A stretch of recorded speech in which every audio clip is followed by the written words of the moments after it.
Hey guys, and welcome back to this channel. In this video I will be showing you guys how you can switch accounts on Discord easily. So go here and click on your profile picture and just press switch accounts, manage accounts, and log in to your other account. I'm just going to do that really quick, so I'm just going to pause the video.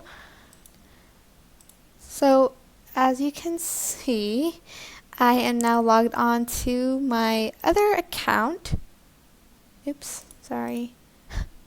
I am now logged on to my other account, and then if I want to switch back to my account, I'm just going to press here and then press switch accounts and go back to my original account.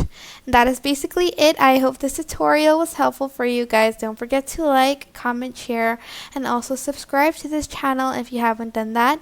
If you have any questions, just leave it in the comment section down below and I will try my best to answer them all. Thank you so much for watching. Bye!